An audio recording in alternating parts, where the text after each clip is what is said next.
ನೋಡಿ ಸರ್, ಇದು ಕಂದಗಲ್ ಬಾಪೂಜಿ ಸಂವರ್ಧಿತ ಬ್ಯಾಂಕಿನ ಸಮಾರಂಭದಲ್ಲಿ ನಡೆದಂಥ ಧ್ವಜಾರೋಹಣ ಕಾರ್ಯಕ್ರಮ.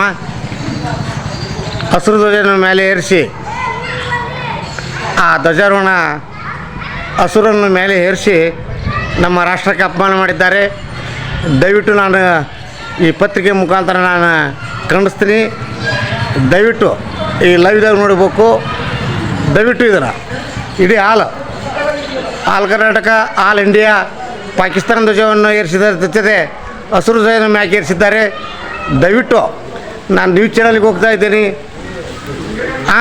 ಹಸಿರು ಧ್ವಜವನ್ನು ಮ್ಯಾಕೆ ಏರಿಸಿ ನಮ್ಮ ಭಾರತ ದೇಶಕ್ಕೆ ಭಾರಿ ಅಪಮಾನ ಮಾಡಿದ್ದಾರೆ.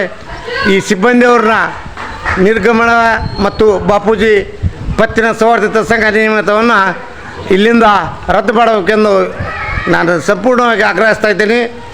ಇಲ್ಲಿ ನೋಡಿ ಸರ್, ಮತ್ತೆ ನೋಡಿ ಹಸಿರು ಧ್ವಜ ಮ್ಯಾಗಿದೆ ನೋಡಿ ಸರ್. ನೋಡಿ ಸರ್, ನಾನಿದು ಸುಳ್ಳು ಹೇಳ್ತಾ ಇಲ್ಲ.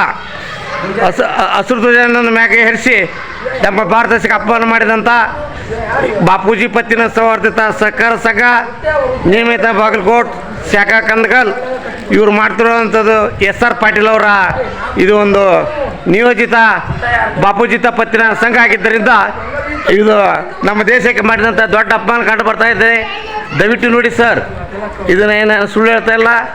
ಆಗ ಅಧಿಕೃತವಾಗಿ ನೋಡಿ ಸರ್, ಲೈವ್ನಲ್ಲಿ ನೋಡಿ ಸರ್, ಬಾಪೂಜಿ ಪತ್ತಿನ ಸೌಹಾರ್ದಿತ ಸಹಕಾರಿ ಸಂಘ ನಿಯಮಿತ ಬಾಗಲಕೋಟೆ ಶಾಖೆ ಕಂದಗಲ್ ಶ್ರೀ ನಾಡಗೌಡ ಕಾಂಪ್ಲೆಕ್ಸ್ ನ್ಯಾಯಮೂರ್ತಿ ದೇವಸ್ಥಾನ ಹತ್ತಿರ ಇರುವಂಥ ಇದು ಎಲ್ಲ ಇರೋಂಥದ್ದು ಹಸಿರು ಧ್ವಜ ನೋಡಿ ಸರ್.